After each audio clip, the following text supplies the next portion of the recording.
is a verse spoken by who? Shauraka Rishi. Shauraka Rishi is the spokesperson for the sages assembled in Naimisharanya. These sages have assembled to perform a 1,000-year sacrifice.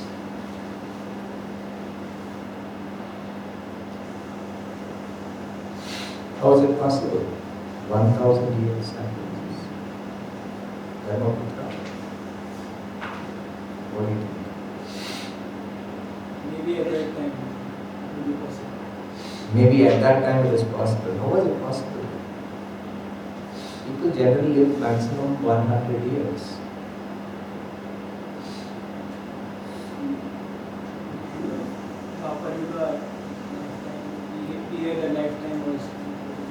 Yes. Dwapara Yuga, the lifetime of people was 1,000 years, human beings. And this incident is taking place just when Kali Yuga is about to begin.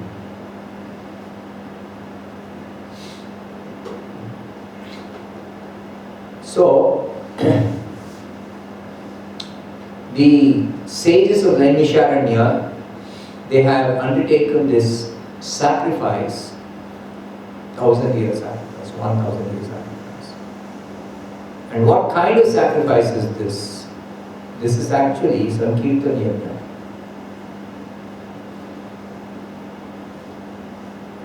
Why is it called Sankirtan Yajna? Because they have assembled to hear about Krishna's pastimes, Krishna's activities from Suta Goswami.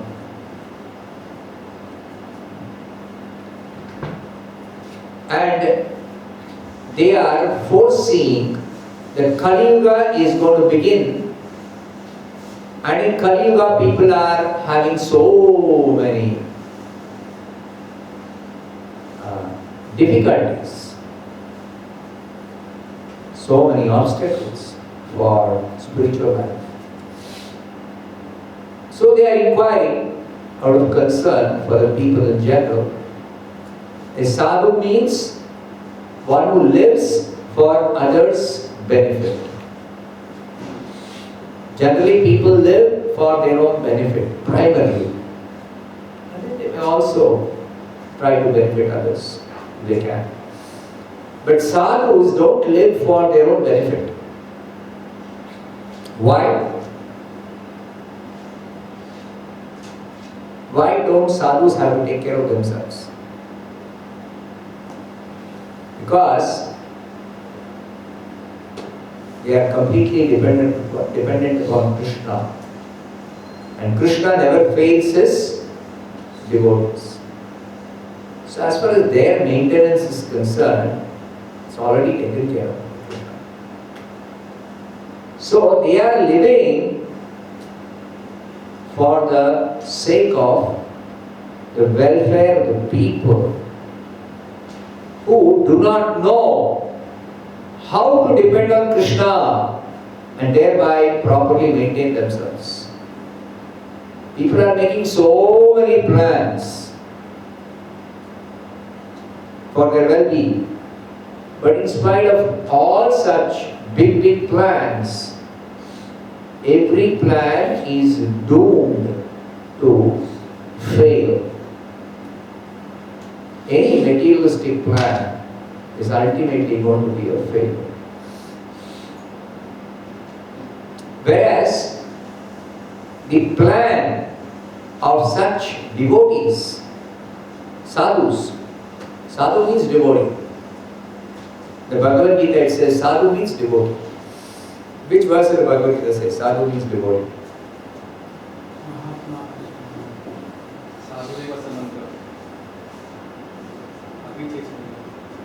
Yes, that's the verse.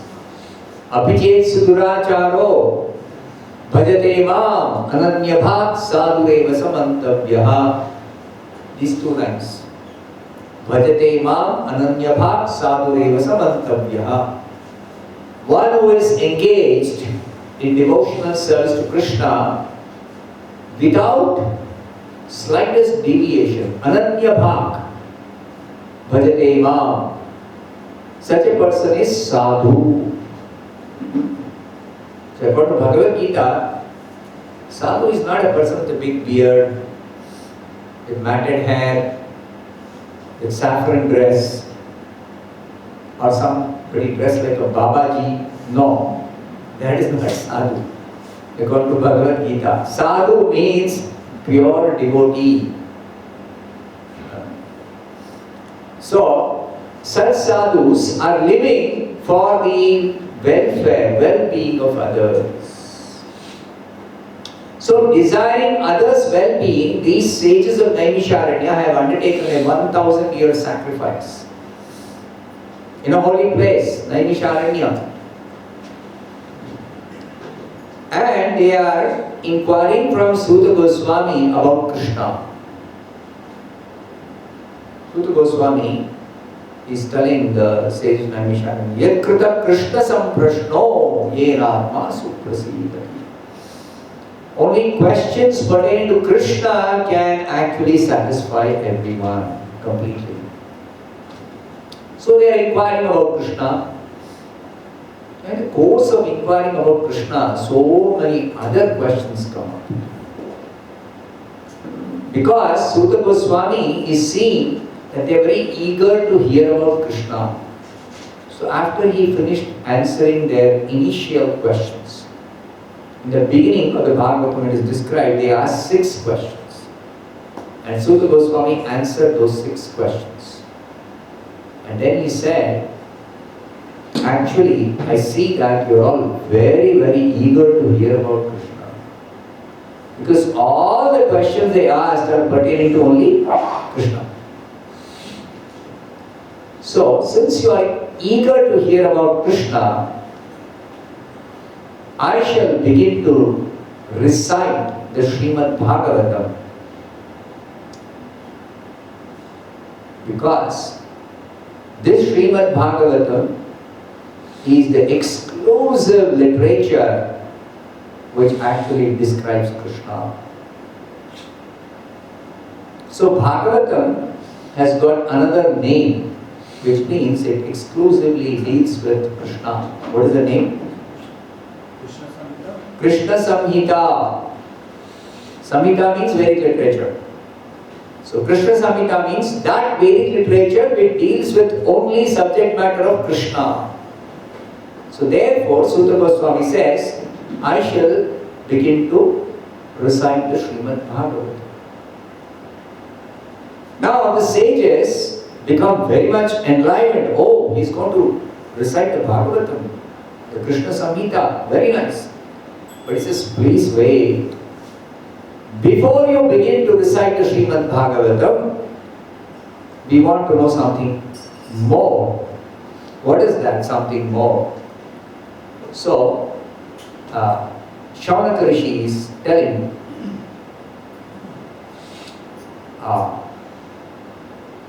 please relate the pious message of Srimad Bhagavatam which was spoken by the great and powerful sage Shukadeva Goswami.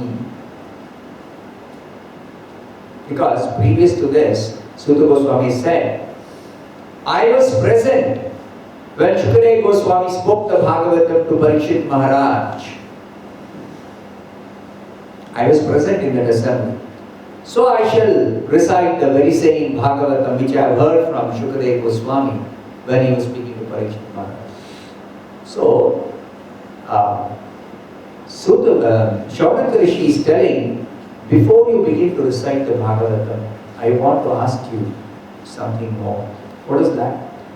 First of all, tell us, from where did this Vyasadeva, the author of Bhagavatam, where did he get inspiration to compile this particular literature? Because he's compiled so many literatures. But none of them are exclusively devoted to Krishna. So where did he get the inspiration to compile this literature, this Krishna Samhita, this Bhagavad? This is the first question they ask.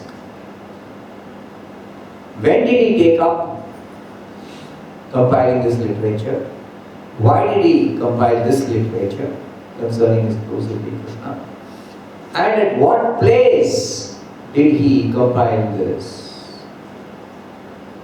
So all these questions they asked. Then they are asking something about Shukadeva Goswami. We have heard that this Shukadeva Goswami, he was liberated by birth. He simply, as soon as he was born, what did he do? This Shukadeva Goswami, the son of Vyasadeva, he walked away from home.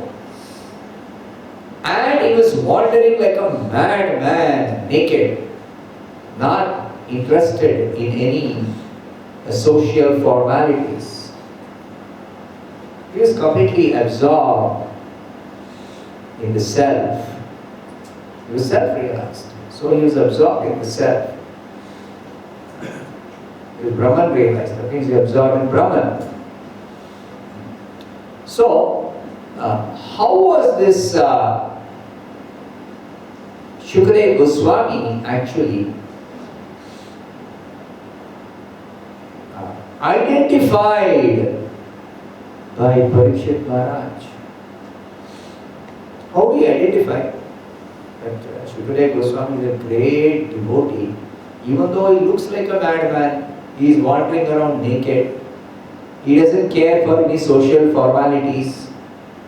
He doesn't necessarily only mix with sadhus or saintly persons. No. Many times he is surrounded by urchins who are all laughing at him. Look at this fellow, foolish fellow, mad, naked. He doesn't even cover his body. Sometimes they throw stones at him. Sometimes they spit on him. Sometimes they laugh at him. Sometimes they keep following him, teasing him. So Shukadeva Goswami is indifferent to all this. So, how can you identify such a great Mahatma, great devotee, great realized soul? How can you identify? So they are asking, how was he identified? Parikshit Maharaj inquired from Shukadeva Goswami.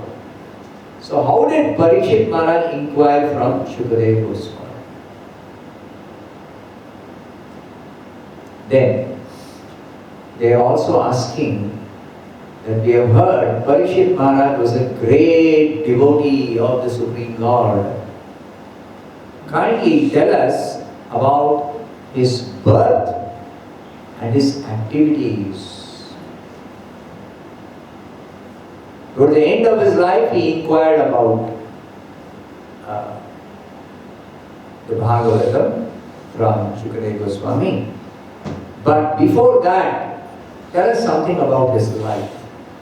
His birth, his activities are all wonderful and glorious.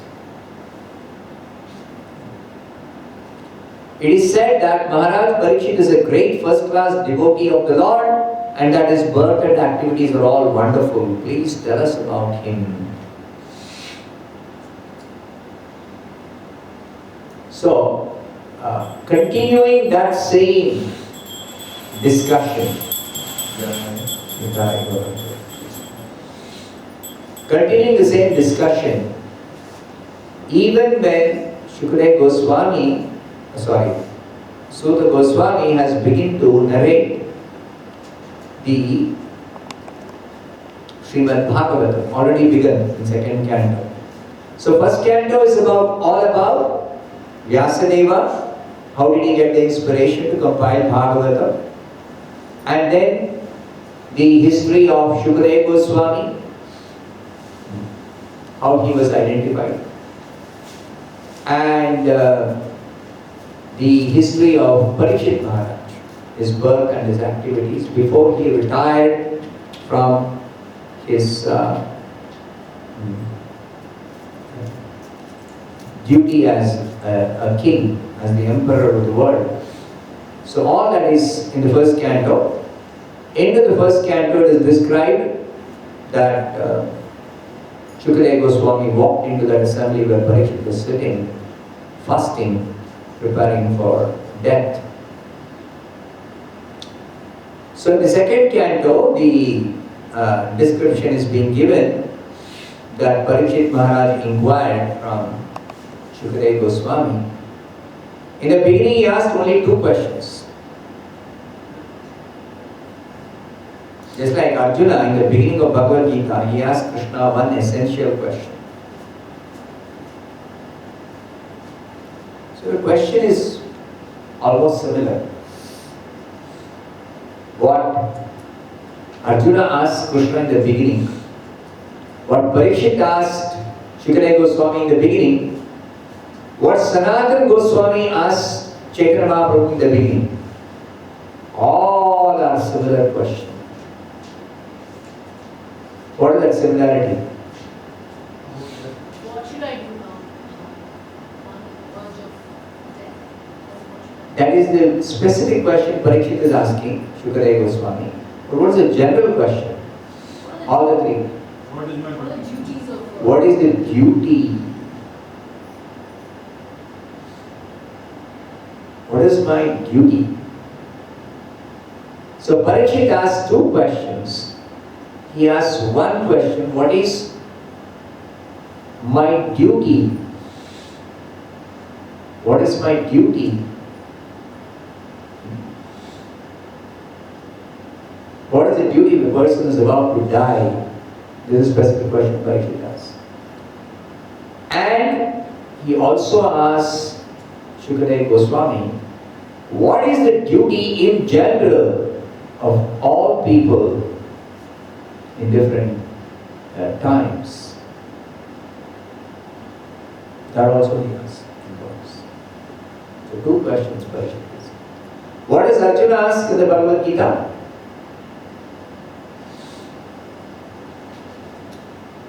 Karpanya dosho bhata svabhavaha pruchhami tvam dharma sammudha chetaha. I am confused about what is my duty due to the weakness of heart. Karpanya dosha. Miserly weakness of heart. I am confused about my duty. So kindly enlighten me, what is my duty? Arjuna is inquiring from Krishna. And Sanatana Goswami, he is telling Chaitanya Mahaprabhu, people call me Pandit because in the estimation of ordinary people, I am a great learned scholar. But what kind of a scholar am I? I don't know who I am. Kiyami. Why is he telling I don't know who I am? Of course he knows who he is. As well as we understand, the way we understand people, he knows who he is. But he doesn't know who he is in terms of the real self. Why is he telling that? I don't know who I am in terms of my real self, because I don't know why am I being constantly bothered by these threefold miseries. I don't want suffering. Nobody wants suffering. Why are they again and again and again and again disturbed by these threefold miseries? Tapatraya. These threefold miseries. Adidaika klesha, adhyatmika klesha, adibhautika klesha. Of course, every intelligent person tries to solve these miseries, solve these problems. But somehow, because we are very, very busy with career, with education, with family, with society, with politics, we are busy with so many other things. This particular question, why are we suffering, that we set aside. only to the extent that an immediate problem is there, solve it, even if it is a temporary patchwork solution, solve it and then really be bothered about something else. So, this sort of attitude is condemned in the scriptures. It is condemned in the scriptures. This is not the right attitude for a human being. This is the attitude of the animals. Bhagavatam is very, very, very clear about who's to be considered having the intelligence of that of a donkey. Even among animals, donkey is a celebrated animal. Because it is the most foolish creature among all the animals. Bhagavatam says, what is that? Yasyatma buddhi gunape tridhatuke Swadhi kalatradishu bhaumaijyati yattirtha buddhis salirena karhitit janeshu abhigneshu sa eva gokharaha. Bhagavatam says, certainly a person is to be considered no better than a cow or a donkey. If such a person considers the body as the self, does not know what is the real self. Who am I? He doesn't know. He or she doesn't know in reality. Considers this body, which is a bag made of 3 elements. Kapha, Vata, Pitta. This is the description in Ayurveda. Ayurveda says this body is nothing but a bag, a skin bag, leather bag. Leather is made of cow hide. We have got a human hide. Hide in the sense of skin. So this human hide hides the dirty things that are there, the obnoxious things that are there inside the body. There are 7 dhatus that make up this body. Blood, mucus, urine, stool, pus, all kinds of horrible things. But it is packaged very intelligently by Maya. Everybody thinks I am handsome, I am beautiful, I am smart. That is the packaging done by Maya. So even we ourselves are carried away by this packaging, not only others. So everyone is bewildered by this covering. Kunape tridhatuke. Kunapa means a bag. A bag made up of 3 elements, kapha, vata, pitta. That is the essential ingredients of this body. And good health is when these 3 are balanced. Ayurveda says, a person is healthy if there is balance of these 3. It's called dosha. 3 doshas or 3 dhatus, as this verse says. If there is an imbalance, then one becomes sick or one becomes diseased. So in Ayurvedic treatment, very simple treatment actually. Nowadays they complicate it. But formerly, an expert Ayurvedic doctor, how would he treat any diseased person? Would treat the imbalance. He'll identify by just holding the pulse. And then he will say, oh, kapha is increased. So I will recommend a particular diet or some herbal medicine or some yoga exercise or some pranayama, or whatever the recommendation is. You have to bring down your whatever has gone up. If pitta has gone up, you have to bring down your pitta. Then you become alright. So like that, in Ayurveda, actually the treatment is very, very, very, very, very simple. But nowadays the doctors don't know. Like allopathic doctors, the Ayurvedic doctors also hold and check the pulse. How many times per quarter? What is that? In your medical this thing? Pulse, no? Doctors hold this to check the pulse. Allopathic doctors. Same way, Ayurvedic doctors also hold and check the pulse. No, that is not the Ayurvedic doctor's reason for holding this wrist. It's for checking the balance or imbalance of the three doshas. Anyway, so Bhagavatam says anybody who considers his body as self, and who doesn't consider, even the most learned scholar, he thinks only in terms of the body. At the most, a person may think, I am the mind or I am the intelligence, which are also part of this body only. Body means gross body and subtle body. So subtle body is mind, intelligence and ego. And gross body is this body made up of this hands, legs and all the different organs and parts. So whether gross body or subtle body, everybody thinks I am the body.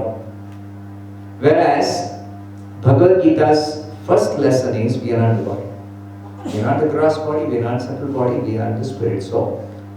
So since we do not know this, according to Bhagavatam, our intelligence is on the same level as animals.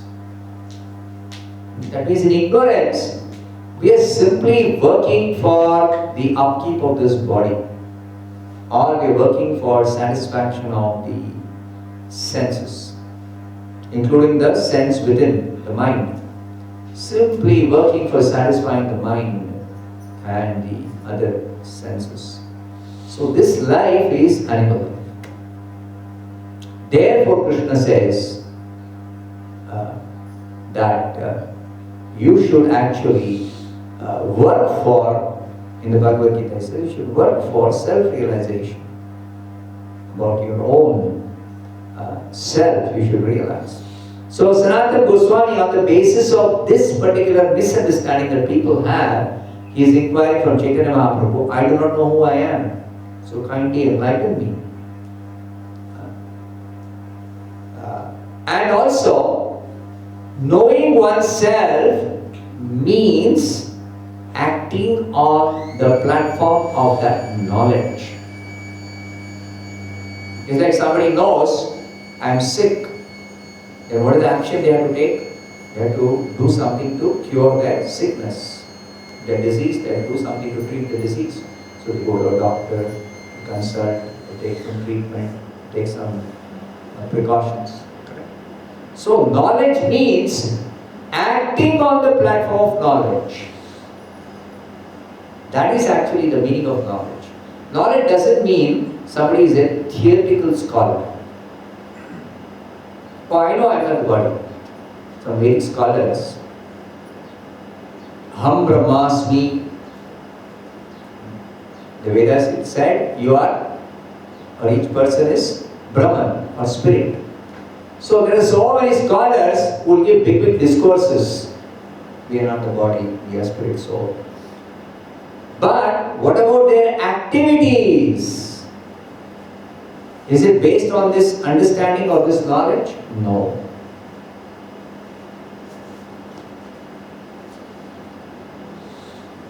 So, those who don't act on the platform of knowledge actually are also ignorant people.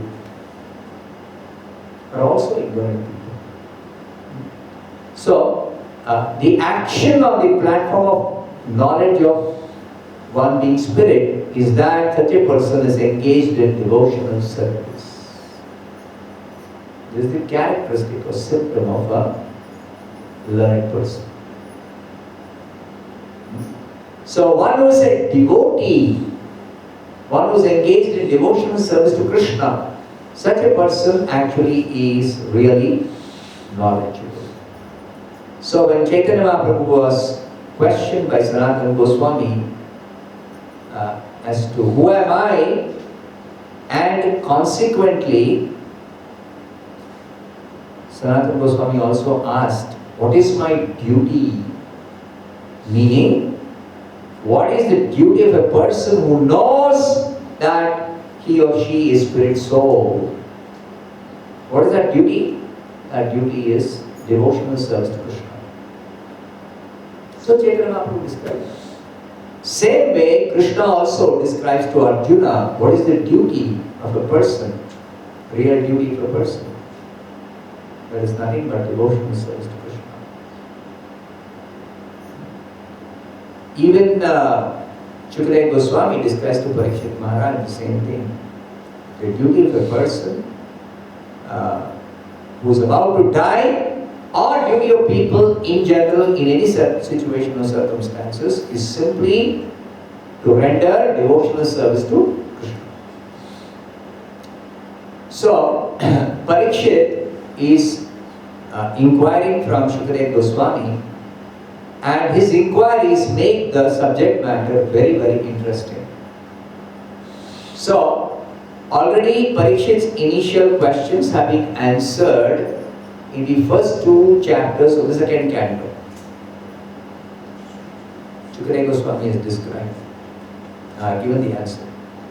So now what is the further questions that Parikshit asked Shukadeva Goswami? Because the conversation lasted 7 days.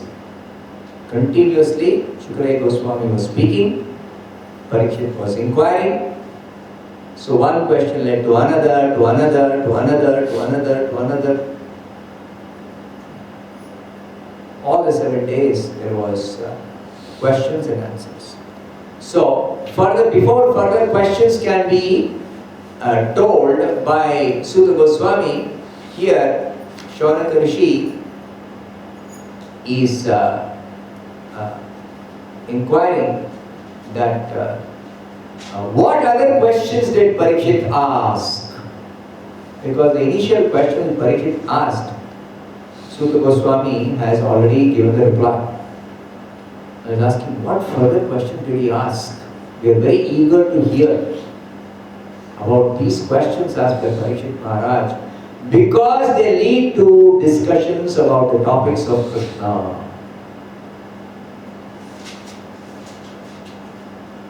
So that is the significance of Parikshit's inquiries. And now, this verse, today's verse, Suta Goswami, Shaunaka Rishi is telling, Parikshit was the grandson of the Pandavas, and from his very childhood he was a great devotee of the Lord. Generally somebody becomes a serious devotee or a nice devotee after they grow up. But Parikshit is an exception. What is that? From his very childhood he was a great devotee. And what is the proof for that? Even while playing with dolls, children play with dolls, that's natural. Even while playing with dolls, he used to worship Lord Krishna. While playing, he is worshipping Krishna. How? By imitating the worship of the family deity. Imitating the worship of the family deity. So adults will do serious worship. They have deity at home, or they go to a temple where deity worship is happening and they perform deity worship, participate in deity worship. But this child, Parikshit, because the elders, his grandfathers who raised him, the Pandavas, they used to worship the deity of Krishna in a regular way, because they were also great devotees. So Parikshit used to imitate such worship of his grandfathers while he was playing with dolls. That means he was given a doll of Krishna to play with. He was not given Barbie doll. That is very popular in Barbie doll. Children play with that, men children play with that. It's a popular toy or a doll. So, Parikshit Maharaj was trained up in devotional service from his very childhood because he was given a Krishna doll, not any other doll. And even the play, naturally, when the doll is given of Krishna, it's not that they're going to play with the doll like other children play with ordinary dolls. No. It will be treated with great reverence and respect. Just like adults treat the deity of Krishna. Same way, the child also, when playing with the doll, what will the child do? It will worship the doll, it will offer arati to the doll, it will offer some food stuff to the doll. The doll is as good as deity for the child, as for the child is concerned. So what happens because of this imitation? Very naturally, the dormant devotion is awakened. The dormant devotion is awakened.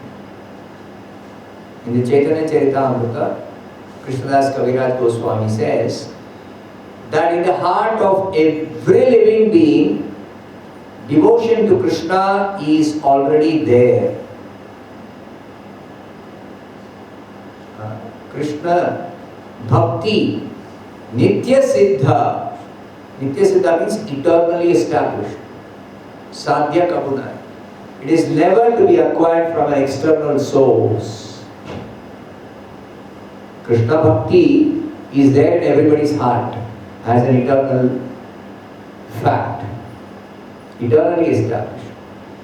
So everybody is actually a devotee of Krishna. But in our present condition, that devotion to Krishna is covered. When we come in contact with this material world, there are two things that happen. We forget Krishna due to bewilderment by the illusory energy, which is an arrangement for our independent enjoyment, independent material enjoyment. Desiring material enjoyment, we turn away from Krishna. We turn away from Krishna. We become Krishna Bahirmukha. Our position is, we are intimately connected with Krishna as his devotee. But desiring independent material enjoyment, we turn away from Krishna. And as soon as we turn away from Krishna, what happens? We forget Krishna. We forget Krishna. Krishna bhuliya ji bhoga vancha kare. Because of this bhoga vancha, desire to enjoy materially, we forget Krishna. Krishna bhuliya ji. And then nikatastha maya tare japatiya tare. Immediately Maya captures such souls who turn away from Krishna. Maya captures, and Maya, first thing Maya does is cover our knowledge about who we are, who is Krishna, what is my relationship with Krishna. These three things get covered primarily. That's the covering. Because to enjoy materially is not possible as long as I know who I am, I know who is Krishna, I know what is my relationship with Krishna. Not possible to enjoy material. Material enjoyment is centered around I have this body, and all things connected to the body are mine. And they are mine in what sense? They are meant for my enjoyment. Not only things, inanimate things, like we have furniture, we have house, we have car, but we also have people who we consider as ours. My father, my mother, my child, my uncle, my aunt, my friend, even my community people belonging to my nationality, Like this, I and mine, aham mameti.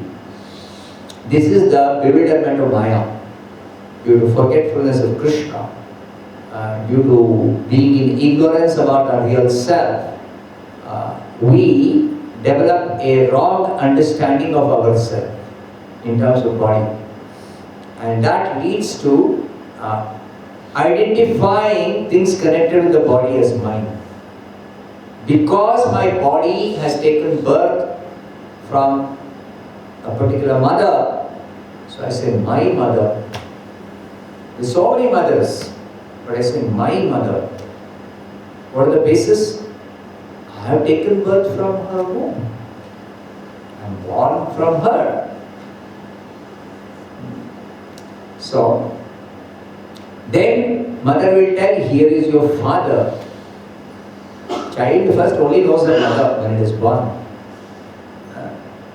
And then the mother will identify brother, father, first father, then brother, then sister, then uncle, then aunt. Like that. So much identification. Then so many things also, not just people. People and things, both connected with the body. We identify. And then we get completely lost in such enjoyment. And Maya makes a grand fool of all of us, makes us a donkey. Jiva ke karaye gadha. This is what Bhaktivinoda Thakur has written. Jadavidya jato mayana vaibhava. Whatever material education that we acquire, it is actually Maya's grand plan for putting us into illusion. That is material education. Real education is spiritual education, spiritual knowledge. What is spiritual knowledge? The spiritual knowledge begins with understanding I am not this body, but I am spirit soul. And I am connected eternally with Krishna in a loving relationship. This is spiritual knowledge. But this knowledge, this education is not there, especially nowadays. It is conspicuous by its absence, this understanding among people. Even the religionists do not know this, let alone people who are not conversant with religion or religious principles. Even the so-called religionists, theosophists, theologists, all kinds of religious people, they do not know who they are, what they actually are, they do not know. So spiritual understanding is not very easy. I am spirit soul. Again, as I said earlier, it is not just some theoretical knowledge, it is practical realization on the platform of which we can act, we can perform activities, we can understand what is my duty, what is my goal of life, what is my existence. Everything we can understand on the platform of the proper knowledge. Therefore, in order to properly educate a child, just like some parents, they give children some toys with which the child can do something constructive. Just like they give a toy with which a child can build a house in a constructive way. So similarly, in spiritual education, a child is given the doll of Krishna.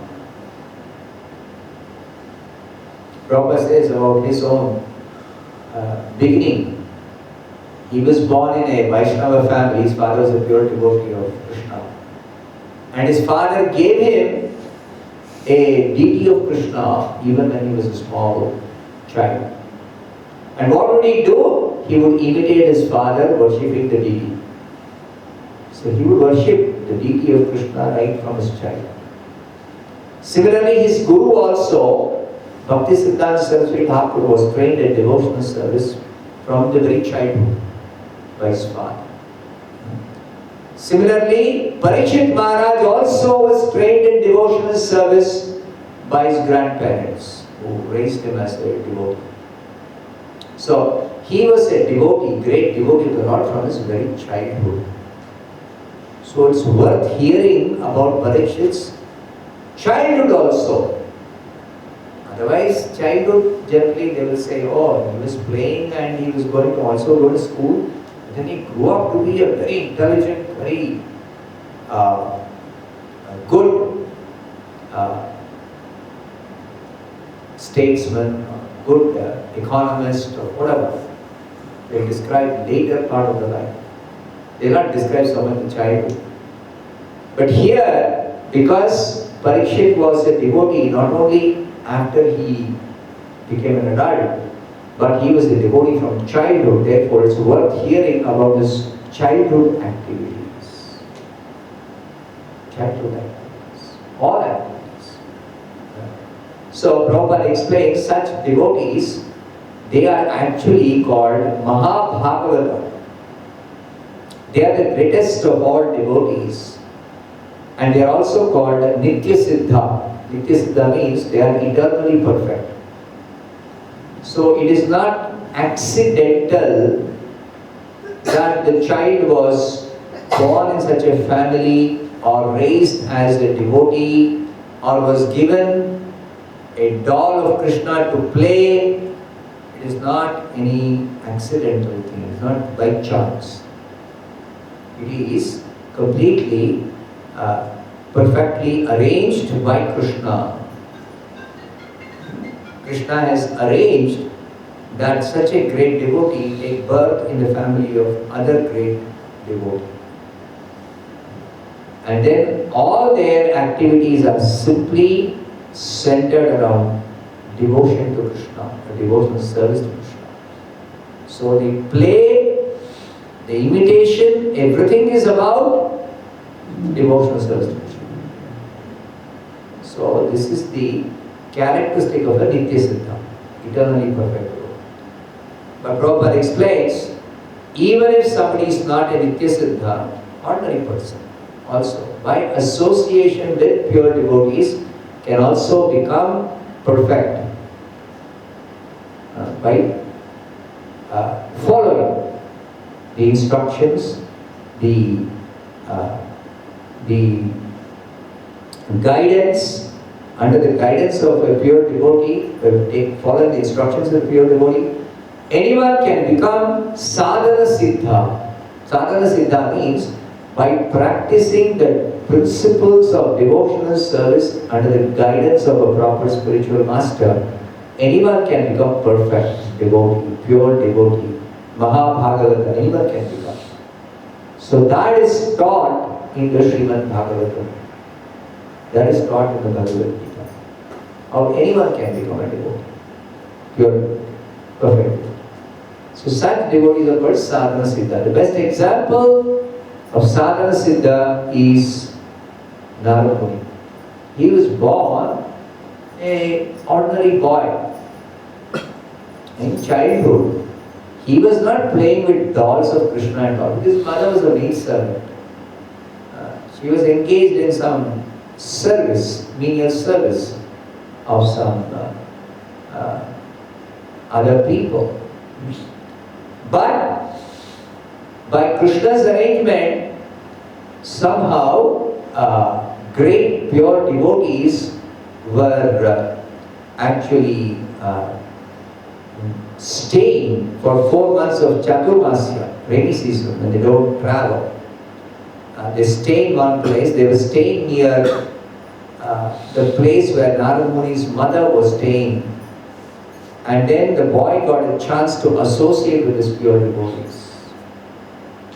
And by such association, he became himself a pure devotee of the standard of Narada Muni, great Narada Muni, perfect devotee. So it's possible for anyone, by taking shelter of a pure devotee and following the principles of pure devotional service as taught by the Acharyas. Rupa Goswami has particularly written two particular books for anybody who wants to perfect their life in devotional service. First one is called Upadeshamrita, Nectar of Instruction. Prabhupada is translated. So in that very clear instructions are given in brief how to begin devotional service and how to practice and how to perfect. And elaborately it is explained in another book called Bhakti Rasamrita Sindhu, Nectar of Devotion. Prabhupada is translated that book also. So these two books are given by Rupa Goswami to guide us how to perfect our life by becoming pure devotees. Okay. Any questions? Let's start.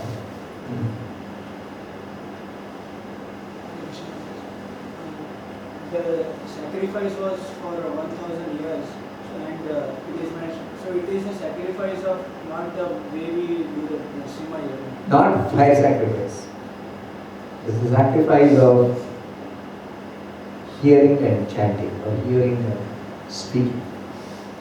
So the sages were inquiring, and Sutta Goswami is speaking. So it is said, Sutta Goswami not only spoke the Bhagavatam, he spoke all the Puranas and Itihasas also. All of them are nothing but glories of Krishna only. But the Bhagavatam is Amala Purana. It only contains topics about Krishna, our Supreme. The other Puranas, they have topics about Krishna, definitely. All the Puranas, all the Itihasas. But they also contain some other topics about material perfection. Dharma, Artha, Kama, Moksha. These are described as the four Purusharthas, or four goals of human life. How to earn money. Very interesting to most people. Okay. How to enjoy or satisfy the senses, how to enjoy sense gratification in a pious way. What is considered sinful and what is pious. So all that is described in the other Puranas and Itihasas. But exclusively about devotional service to Krishna, that is described in the Bhagavatam. So in that respect, Bhagavatam is described by Chaitanya Mahaprabhu as Amala Purana.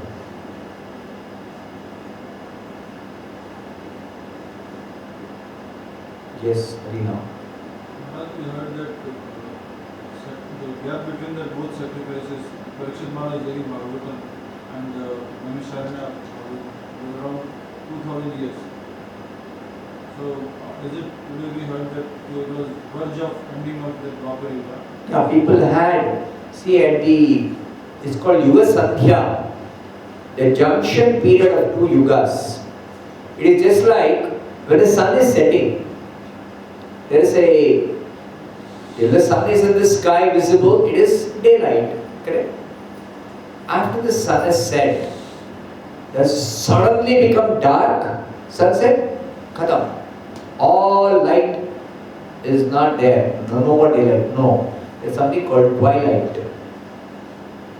It's also called dusk. That is, the day is ending, night is beginning. But night has begun doesn't mean it's completely dark. Still some light is there. Some light is there. Gradually it will go on reducing the light from the sun. And then when the light is completely absent, then it is completely dark. So that junction period is when there will still be some light from the sun. Which means the characteristics of Dwapar Yuga don't completely vanish when Kali Yuga begins. But sometime in Kali Yuga, there will also be some characters who dominate, like people living a long lifespan, longer than that of Kali Yuga, more than 100-year lifespan. Beginning of Kali Yuga also people will have more than 100-year lifespan.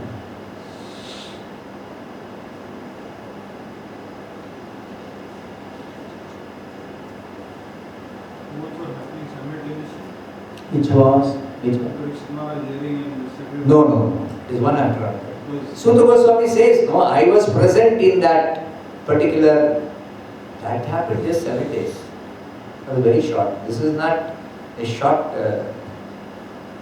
description. This is not a short description.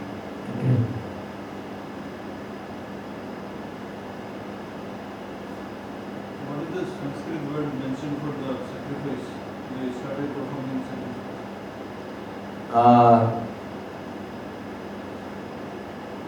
What is that verse? नैमिषे अनिमिष क्षेत्रे ऋषय शौनकादयः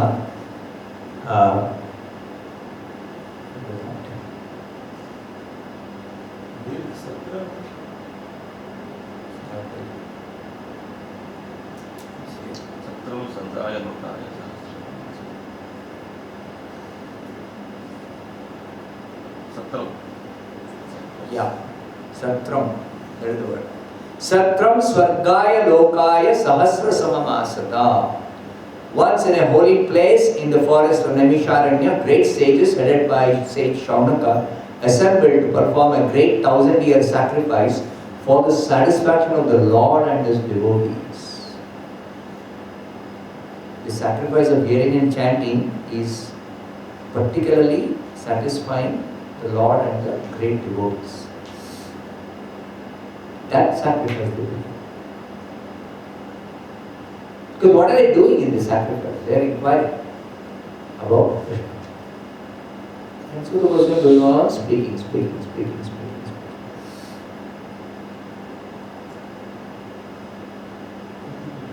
1000 years.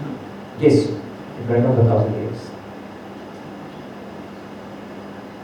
Vyasadeva compiled the different Puranas and Itihasas, but it is spoken on different occasions by different sages. Like Mahabharata, Vyasadeva has compiled Mahabharata, great history of greater India. Mahabharata. But it was spoken by one sage, Vaishampayana Rishi, while replying to questions asked by Janmejaya, Parikshit's son. He is inquiring from the sage Vaishampayana.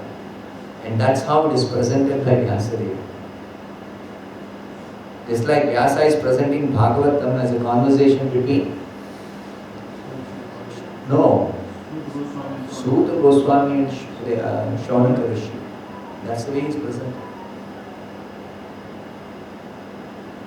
Similarly, Mahabharata is presented as a conversation between Janamejaya and Vaishampayana Rishi. When Janamejaya wanted to perform a sacrifice,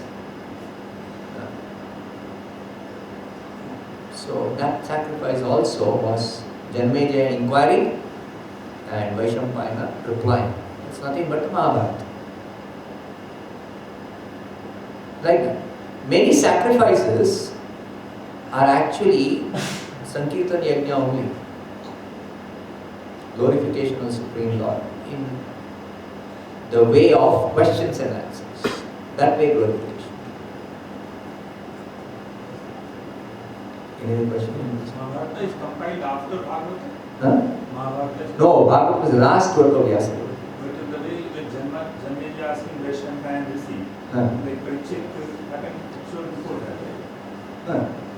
So it's like Mahabharata was after. See, when the events occur and when Vyasadeva is writing, need not be chronologically one after another.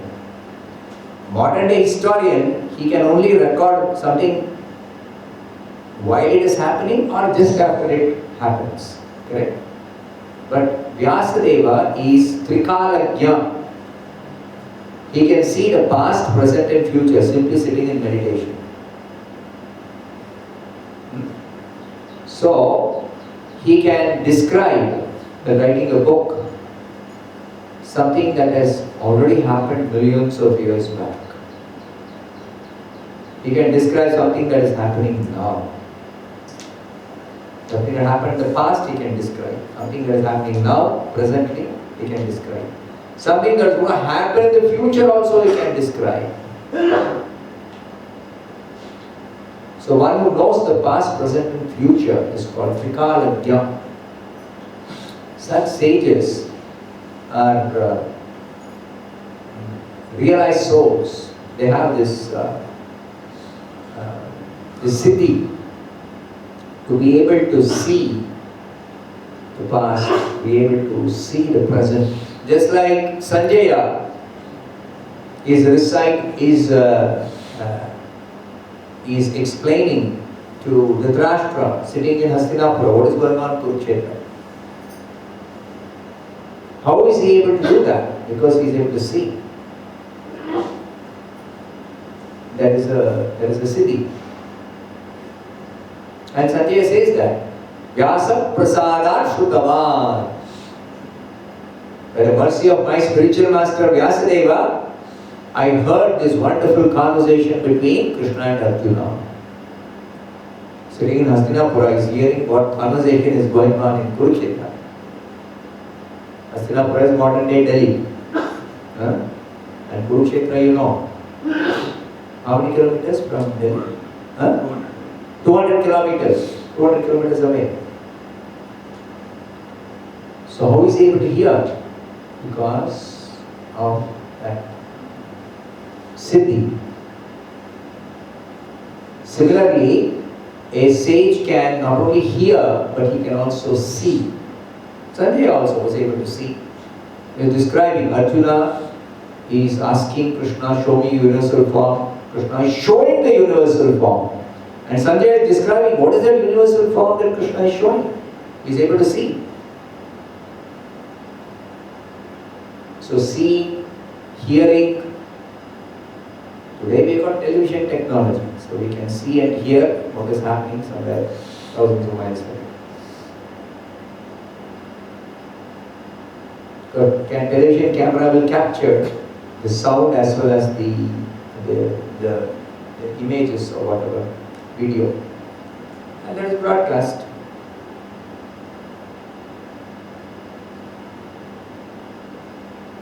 So saintly persons have television in their heart. Prabhupada describes this.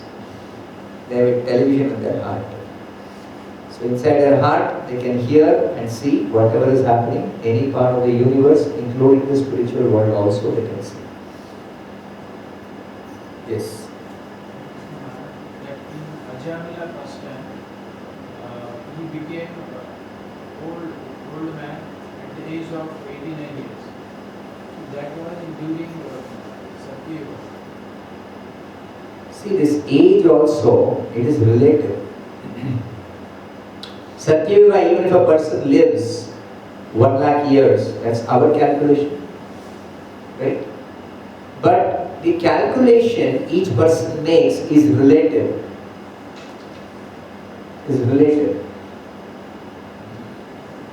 Just like in higher planets, they live thousands and hundreds of thousands of years, about our calculation. But in their consciousness, they are thinking, each person, each living entity thinks, I live my 100 years. And thinks, I am living my 100 years. So it lives a very short time. Few hours maybe. But within those few hours, it is born, it grows up, it remains for some time, produces offspring, dwindles and dies. These Shad-vikara, 6 changes of the body, is happening for all species. So according to their own psychology, they think, oh, now I am old, now I am young, now I am middle-aged. Everybody thinks like that. So in that way, Ajamila was 88 years old. If you consider his 100 years, according to his calculation, in his psychology. But according to our calculation, if we were like Krishna, is on the battlefield of Kurukshetra, he's looking like 16-year-old, newly blossomed youth. Nava Yauvanam, it's called. But Krishna is 125 years old, according to our calculation. 125 years old. He had sons, he had grandsons, he had great-grandsons. Grand old man, but looking like 16-year-old on the battlefield of Kurukshetra. You understand? So, there is something sometimes which is described in the scriptures relative to that person, relative to somebody else, relative to somebody else on the earth.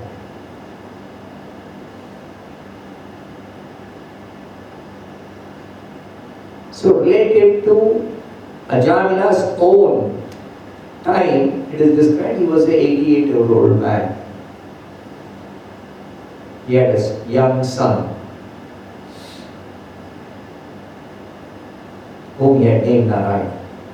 So that description is there. But if he lived in Satyuga, he would have lived for 1 lakh years. Long time. Old man means he has lived a long time. So therefore it becomes significant to understand that he was engaged in sinful activities for a very, very, very long time. In spite of being so very sinful,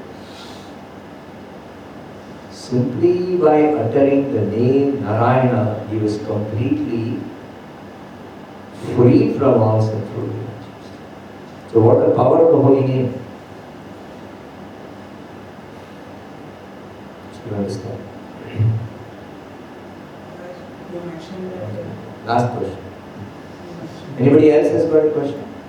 Yeah, Arjun, Nath, Das. First Canto also mentions that they started the sacrifice while lighting the sacrificial fire. Also they mentioned that. That is, the sacrificial fire is their morning duty. Certain Brahmanical duties are there. Just like even if there is Bhagavad Katha, they'll have a small duty and they'll do one small arati before beginning the Katha, correct? As a matter of duty or as a matter of their daily practice, they'll have duty, they'll do arati, they'll offer some flowers or fruits or something. But the main thing is Bhagavad Katha. You understand? The main thing is Bhagavad Katha. So, morning duties, and it says, they finished their morning duties and began inquiry. Okay? After finishing their morning duty, that's the verse in the first canto, if you read first chapter. So it's a morning duty to light a fire and offer some oblations to the fire for the pleasure of the Lord, satisfaction of the Lord. As an offering to the Lord, they do that. All Brahmanas used to do that as a daily duty. Like a Brahmana every day chants Gayatri Japa. That's their duty. To chant Gayatri Japa. Was it not like that? They were inquiring from the sage and also alongside the sacrifice, the fire sacrifice was going. No. Fire sacrifice is their morning duty. Very clearly it is said, after completing their morning duty. It is also mentioned that they were practically suffering from the smoke of the fire. So they wanted clarification. Like smoke of the fire is also mentioned. What is that? They were practically suffering from the smoke of the fire. They were all very, very enlightened Brahmanas. Very enlightened. Vijashrestha. Atap Pumbhir Vijashrestha Varnashrama Vibhagashah. Prabhupada explained, Vijashrestha can refer to, if Vija refers to anybody who takes second birth, Brahmana, Kshatriya or Vaishya. Vijashrestha refers to Brahmana among the three categories of Vijas. Brahmana, Kshatriya, Vaishya. But here, it doesn't refer to them as Brahmanas. It refers to them as the best of the Brahmanas. Best of the Brahmanas. Because they are devotees. They are all devotees of Krishna. So devotees are called the best of the Brahmanas. Vijashrestha.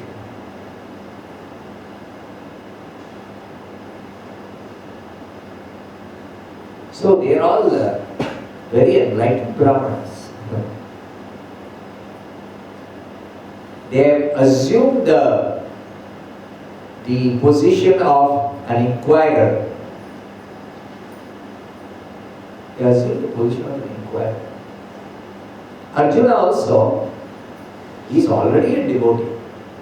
He is inquiring on our behalf from Krishna.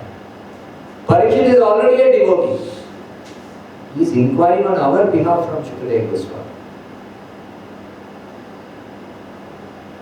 So never consider these people as ignorant, therefore they are inquiring. They are not ignorant. They know.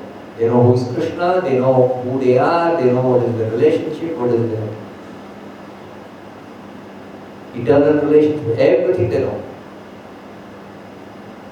Okay, I'll stop here. Nantaraj Srimad Bhagavatam ki Jai, Shri Prabhupada ki Jai.